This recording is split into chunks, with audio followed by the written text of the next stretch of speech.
BRCR11, BC Fund, um dos maiores fundos do Brasil, já foi inclusive o maior e está em nova emissão. E eu trouxe aqui o Jacinto do Funds Explorer. Tudo bem, Thiago? Para a gente comentar um pouco a respeito desta importante emissão. Antes disso, convidar você para se inscrever no canal, já ativa a ativação, já dá aquele joinha. E o Jacinto tem lá uma newsletter no Funds Explorer, que ele aborda todo dia um pouco do mercado de fundos imobiliários. Fala aí brevemente, Jacinto, o que é essa newsletter. A newsletter é o seguinte, pessoal. Eu falo sobre mercado imobiliário, fundos imobiliários e também um pouco de mercado financeiro. Então, se inscreve aqui embaixo na minha newsletter, cadastra o seu e-mail e pode receber a minha newsletter diariamente pelas manhãs. É isso aí, gratuito, demora menos de 20 segundos para se cadastrar. BRCR11. Bom, vamos contar primeiro o histórico do fundo, o que ele é, e depois vamos descrever um pouco do histórico recente, também dessa importante transação aí que ele anunciou. Transação não, né? Uma emissão que ele anunciou recentemente. Exato. Thiago, o BRCR11, na verdade, ele já é um fundo relativamente antigo, né? Ele era um fundo fechado, ou seja, ele não era negociado em bolsa e foi estruturado para atender interesses de investidores estrangeiros, né? Obviamente, depois de uma certa maturação, né, ele foi a mercado, ou seja, ele fez seu IPO e foi a mercado, ou seja, as cotas foram negociadas em bolsas de valores, né? Ele é um fundo que atua no ramo de lajes corporativas, né? Ou seja, ele faz aquisições de andares de prédios de escritórios em São Paulo e também no Rio de Janeiro, que são os principais mercados para o fundo, né? E Thiago, ele também, além disso, ele não só compra e fica alugado as lajes, ele também faz um giro da carteira. Isso, é um dos fundos que mais gira a carteira, compra, vende, troca.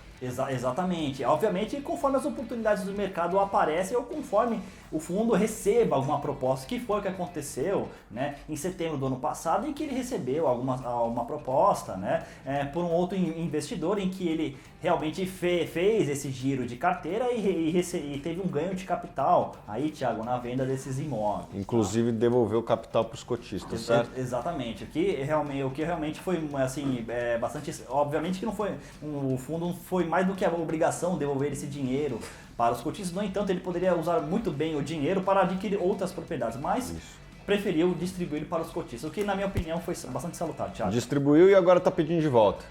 Exato. Conta um pouco dessa oferta. Sexta emissão de cotas, tá? Sexta emissão de cotas ao preço de R$ 84,00 por cota. Uma emissão 476, ou seja, ela é direcionada a investidores profissionais, Thiago. No entanto, você, investidor que já é cotista, pode sim participar via direito de preferência e ele está fazendo emissão de aproximadamente aí 300 milhões de reais no limite, tá, Thiago? Para adquirir mais imóveis que o gestor está vendo no momento. É numa oferta tão grande, né? Tipo, em termos relativos, é um fundo que tem aqui 1,5 bilhão, 2 bilhões de patrimônio. Perfeito, isso. Não é uma oferta tão grande. Tão grande para o fundo não é, exatamente, Thiago. Mas é o seguinte, eu acho que com esse dinheiro, o fundo pode adquirir, por exemplo, participações minoritárias em imóveis, né? Então eu acho que essa vai ser a estratégia do fundo, pelo menos na minha visão. Jacinto, vamos discutir de um assunto importante aqui? Sim. A cota hoje está mais ou menos a que preço? Tiago, a cotação está hoje perto dos R$90, R$93 mais ou menos, e a emissão ela vai sair a R$84. Então é o seguinte, racional é o seguinte, para atrair novos investidores, o fundo faz uma emissão abaixo do preço de mercado, para realmente atrair novos investidores, né? Afinal de contas, se, por exemplo, você investidor tem a cota e o preço da emissão equivale ao preço da cota no mercado, então não vale a pena você fazer esse direito de preferência, exercer esse direito. Esse é o racional do fundo, Thiago. Bom, tá 93 e estão oferecendo 84. Não é a primeira vez que fazem isso. Na minha opinião, cara, tinha que ser mais perto da cotação atual. Isso que já caiu as cotações do BC Fund nos últimos dias. Então esse 93 era 96 há pouco tempo atrás. Cara, você está subsidiando o novo entrante, o novo cotista, em detrimento do antigo cotista.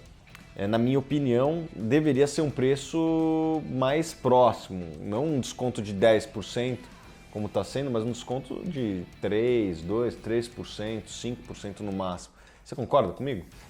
Eu concordo assim, concordo em partes porque é o seguinte, Thiago, o fundo também ele precisa atrair muitos investidores, porque assim, muitos investidores não entrariam nessa oferta se fosse um desconto tão apertado. Esse é o problema. Aí ele consegue arrecadar o suficiente. Mas outros fundos têm feito descontos menores do que esse de 10%. Exatamente, assim, isso é uma visão do fundo, porque é o seguinte, acredito que o fundo já tenha imóveis já em fase de negociação. Por isso esse montante que, vis-a-vis ao patrimônio do fundo não ser tão grande, em comparação com outros fundos, pode ser grande sim, Thiago. Você concorda então que o cotista que não comprar vai ser diluído no patrimônio líquido? Sim, ele vai ser diluído.